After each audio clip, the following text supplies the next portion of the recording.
Good morning students. आज हम विसर्ग संधि का अध्ययन करेंगे। विसर्ग संधि मैंने आपको प्री मिड टर्म में पहले क्या पढ़ाया था? संधि। संधि किसे कहते हैं? दो वर्णों स्वर या व्यंजन के मेल से जो परिवर्तन होता है उसे संधि कहते हैं। दो वर्णों स्वर या व्यंजन उनके मिलने से जो परिवर्तन होता है उसे क्या कहते हैं? संधि कहते हैं। संधि कितने प्रकार की होती है? 3 प्रकार की। स्वर संधि, दो स्वर के मेल से जो परिवर्तन होता है उसे क्या कहते हैं? स्वर संधि कहते हैं। दो स्वरों के मेल से जो परिवर्तन होता है उसे स्वर संधि कहते हैं। व्यंजन संधि, स्वर और व्यंजन के मेल से जो परिवर्तन होता है उसे क्या कहते हैं? व्यंजन संधि। विसर्ग संधि, तीसरी संधि कौन सी है? विसर्ग संधि। तो आज का हमारा टॉपिक भी क्या है? विसर्ग संधि। विसर्ग का मेल यदि किसी स्वर या व्यंजन से हो तो विसर्ग के स्थान पर होने वाला परिवर्तन विसर्ग संधि कहलाती है। विसर्ग संधि क्या होती है? स्वर या व्यंजन। स्वर कितने बताए थे मैंने? 11। अ, आ, ई, उ, री, ए, ऐ, ओ, औ। कितने स्वर हुए? 11। अब 11 स्वर और बाकी सारे कितने हैं? व्यंजन। कैसे लेके मैं तक, फिर अंतस्थ व्यंजन, ऊष्म व्यंजन और संयुक्त व्यंजन, ये सभी क्या है? व्यंजन। इनसे मेल से कोई भी परिवर्तन होता है, विसर्ग के स्थान पर जो परिवर्तन होता है उसे क्या कहलाते हैं? विसर्ग संधि कहलाती है। जैसे दुरासा, दु प्लस आसा, क्या हुआ? दु के बाद क्या लगा? विसर्ग लगा प्लस आसा, फिर क्या परिवर्तन हुआ? दुरासा। दु प्लस गुण, दु के बाद क्या है? विसर्ग, और फिर क्या बना? दुर्गुण। विसर्ग संधि के नियम, यदि विसर्ग से पहले अ हो तो विसर्ग का मेल अ या किसी वर्ग के तीसरे, चौथे, पांचवें वर्ण, वर्ग क्या है? वर्ग क, ख, ग, घ, ग, ये है वर्ग। 5 वर्ग। क वर्ग में कितने वर्ण होते हैं? 5। तो ऐसे ही 5 किसी वर्ग के तीसरे, चौथे, पांचवें वर्ण। अब कितने वर्ण होते हैं व्यंजन में? 5 वर्ण होते हैं। क, च, ट, त, प। क वर्ग, च वर्ग, ट वर्ग, त वर्ग, प वर्ग। तो इन पांचों वर्णों में से, पांचों वर्गों में से कौन सा वर्ण? तीसरा, चौथा और पांचवा वर्ण। क वर्ग का कौन कौन सा है? ग, घ, ड, ज, झ, ज्ञ, ड, ढ, ण, द, ध, न, ब, भ, म। ये क वर्ग का है, ये च वर्ग का है, और ड, ढ, न किस वर्ग का है? ट का। द, ध, न त वर्ग का, ब, भ, म प वर्ग का। तो इनमें से या अंतस्थ व्यंजन ये, र, ल, व है से हो तो विसर्ग ओ में परिवर्तित हो जाता है। किस में परिवर्तित हो जाता है? ओ में परिवर्तित हो जाता है। विसर्ग से पहले क्या आता है? अ। विसर्ग से पहले क्या आता है? व। अ और विसर्ग का मेल अ या किसी वर्ग के तीसरे, चौथे, पांचवें वर्ण से हो तो किस में परिवर्तित होगा? ओ में परिवर्तित होगा। जैसे मनः प्लस रथ, क्या बना? मनोरथ। मनः प्लस बल, मन के विसर्ग के पहले क्या है? अ, और इसके बाद क्या है? र, अंतस्थ व्यंजन है, तो किस में परिवर्तित होगा? ओ में। क्या बन गया? मनोरथ। मने प्लस बल, विसर्ग से पहले अ और प्लस बाद में क्या है? ब। प वर्ग का तीसरा वर्ण, किस कौन से वर्ग का है? प वर्ग का। तो क्या बन गया? मनोबल। ऐसे यशोदा, यसे प्लस दा, विसर्ग से पहले अ और फिर द, कौन से वर्ग का है? ट वर्ग का। तो क्या बन गया? ओ बन गया, यशोदा। वय प्लस वृद्ध, विसर्ग से पहले क्या आ गया? अ, क्योंकि व्यंजन तो हमेशा अधूरा होता है। व्यंजन में जब स्वर मिलता है तभी तो व्यंजन पूरा होता है। अब आप ये कहोगे मैम ये तो प्लस के पहले भी ये आना चाहिए था, प्लस के बाद ये आना चाहिए, तो पहले ये आ गया। नहीं बेटा, ये व्यंजन क्या है? अधूरा। ये में क्या मिला हुआ है? अ। तो यहाँ क्या बनेगा? विसर्ग से पहले अ और प्लस पीछे क्या बना है? व। यहाँ अंतस्थ व्यंजन भी आया है, और पैर में क्या लग रहा है? री, री ऋषि है।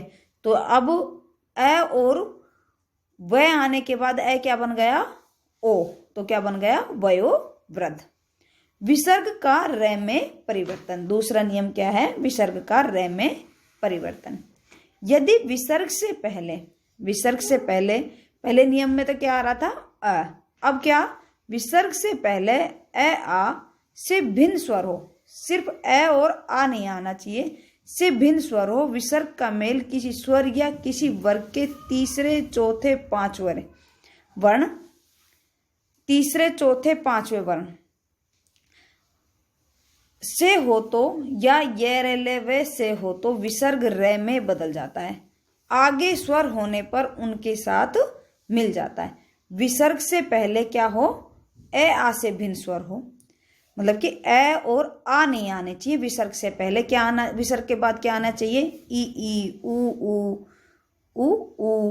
ए ऐ ओ औ री, ए और आ नहीं आने चाहिए, उनसे अलग स्वर हो। 11 स्वर है, 11 स्वर में से ए आ नहीं आएंगे, तभी 9 स्वर बचेंगे, वो 9 स्वर आ जाए और उसके बाद क्या आ जाए, विसर्ग। फिर क्या होगा, उनका मेल किसी अन्य स्वर से हो, किसी स्वर या किसी वर्ग के तीसरे, कौन से वर्ग, कै वर्ग, चय वर्ग, तय वर्ग, पै वर्ग, तय वर्ग, इन वर्गों में से किसी तीसरे चौथे पांचवें वर्ण से हो तो विसर्ग किस में परिवर्तित हो जाता है, रे में परिवर्तित हो जाता है। ये रे ले कौन से व्यंजन है, अंतस्थ व्यंजन, आगे स्वर होने पर उनके साथ मिल जाता है। अब इसके आगे नी में क्या है, स्वर है, तो फिर नी में भी ई स्वर है और प्लस के बाद क्या है, स्वर आ, तो रे किस में बन जाएगा, आ में, तो क्या बन जाएगा, निराहार, नी प्लस आहार। नी के बाद क्या है, नी से पहले क्या है, उपसर्ग, और उपसर्ग नी में क्या लगा हुआ, ई।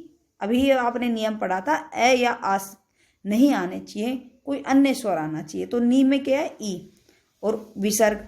अब ये किस में परिवर्तित हो जाएगा, विसर्ग, रे में।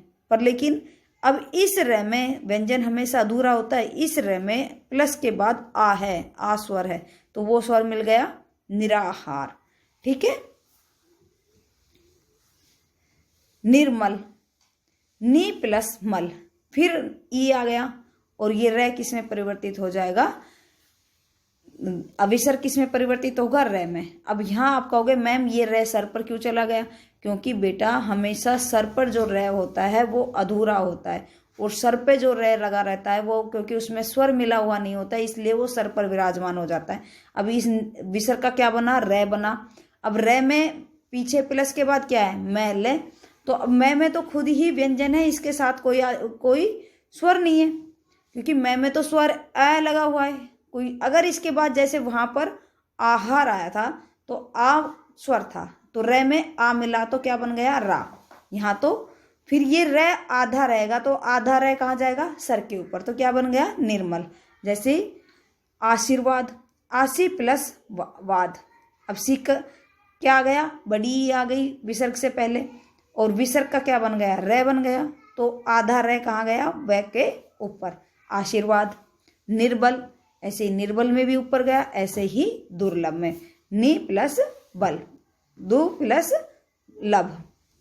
विसर्ग का श में परिवर्तन, विसर्ग का किस में परिवर्तन, श में परिवर्तन। यदि विसर्ग से पहले कोई स्वर हो, कोई सा भी स्वर हो, 11 स्वर में से कोई भी स्वर हो, और विसर्ग का मेल च, छ, स से हो तो विसर्ग किस में परिवर्तन हो जाता है, श में परिवर्तित हो जाता है।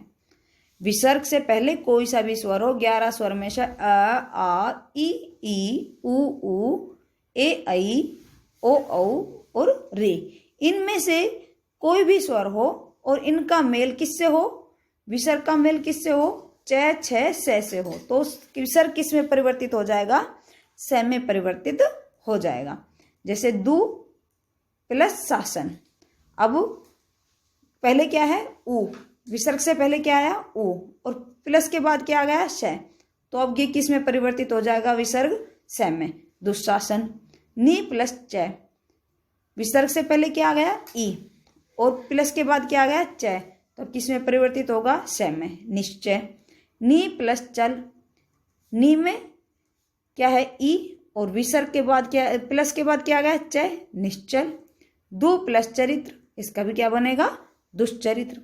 विसर्ग का स में परिवर्तन। यदि विसर्ग का मेल त या स से हो तो विसर्ग स में परिवर्तित हो जाता है। विसर्ग का मेल किससे हो? त या स से हो तो विसर्ग स में परिवर्तित हो जाता है। जैसे नी प्लस संतान।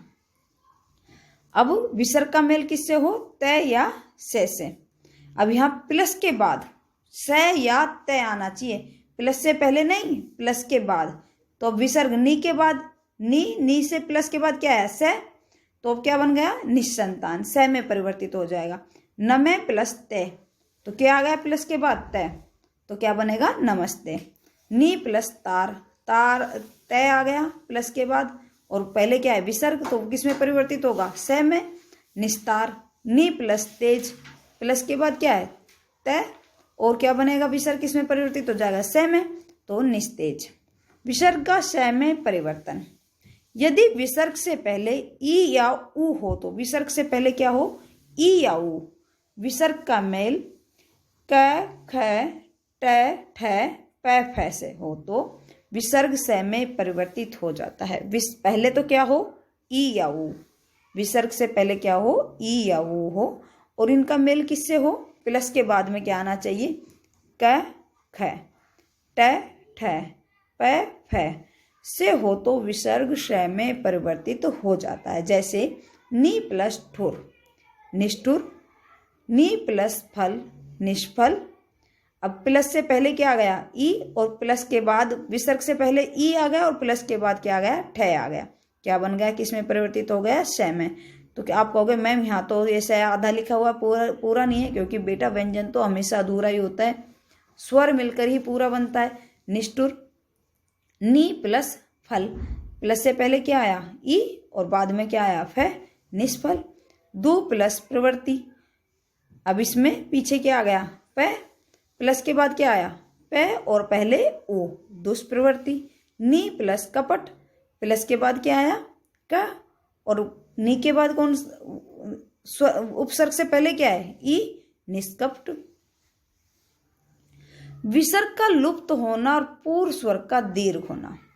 विसर्ग का नेक्स्ट नियम है बेटा, विसर्ग का लुप्त होना और पूर्व स्वर का दीर्घ होना। यदि विसर्ग के बाद र हो तो विसर्ग लुप्त हो जाता है। विसर्ग के बाद क्या हो? र, तो विसर्ग क्या हो जाएगा? दीर्घ हो, विसर्ग लुप्त हो जाता है। हो सॉरी बेटा, विसर्ग क्या हो जाएगा? लुप्त हो जाएगा, और विसर्ग पहले के का स्वर दीर्घ हो जाता है। विसर्ग से पहले जो स्वर है वो क्या हो जाएगा? दीर्घ, बड़ा हो जाएगा। दीर्घ का अर्थ क्या होता है? बड़ा होना। यदि विसर्ग के बाद र हो तो प्लस के बाद क्या आता है? र आता है, तो विसर्ग से पहले जो स्वर है वो क्या हो जाएगा? दीर्घ हो जाएगा, बड़ा हो जाएगा, और विसर्ग का लोप हो जाएगा। जैसे नी प्लस रज। अब विसर्ग से पहले क्या है? छोटी की मात्रा, और प्लस के बाद क्या आ गया? र, तो अब विसर्ग का तो लोप हो जाएगा, मतलब लोप होना, छिप जाना, और छोटी नी की मात्रा क्या हो जाएगी? बड़ी नी की मात्रा में बदल जाएगी, दीर्घ हो जाएगी, बड़ी हो जाएगी, नीरज। नी प्लस रोग। विसर्ग से पहले कौन सी मात्रा है? छोटी की मात्रा, बाद में क्या आ गया? र आ गया, तो अब ये क्या हो जाएगी? बड़ी की मात्रा हो जाएगी, विसर्ग का क्या हो जाएगा? लोप हो जाएगा, निरोग। नी प्लस रस, ऐसे ही नीरस। नी प्लस रव, नीरव। विसर्ग का यथारूप रहना यानी विसर्ग का न बदलना। यदि विसर्ग से पूर्व अ हो और विसर्ग के आगे कोई अघोष वर्ण हो, क, च, ट, त, पे आदि हो तो विसर्ग वैसा ही बना रहता है। विसर्ग का यथारूप यानी विसर्ग का न बदलना, विसर्ग जैसा है वैसा ही रहना, तो उसका कोई परिवर्तन नहीं होना। यदि विसर्ग से पूर्व अ हो, विसर्ग से पूर्व क्या हो? अ हो, और विसर्ग के आगे कोई अघोष वर्ण हो, क, च, ट, त, पे, क वर्ग मतलब कि प्रथम वर्ग अक्षर, पांचों वर्ग का प्रथम अक्षर, जो 5 वर्ग होते हैं, क वर्ग, च वर्ग, ट वर्ग, त वर्ग, प वर्ग। अब ये इन वर्ग का प्रथम अक्षर, ये क वर्ग का क, च वर्ग का च, ट, त, प आदि हो तो विसर्ग क्या हो जाता है? वैसा ही बना रह जाता है। जैसे अंत्य प्लस कर्ण, त के बाद क्या लगा हुआ है? विसर्ग, और पीछे क्या आ गया? क, तो क्या बन जाएगा? इसमें विसर्ग का लोप नहीं होगा, विसर्ग वहीं पर रहेगा, अंतःकरण। जैसे प्रातः काल, प्रातः प्लस काल, तय के बाद क्या आ गया कै। अब इसका परिवर्तन नहीं होगा तो क्या रह जाएगा प्रातः काल।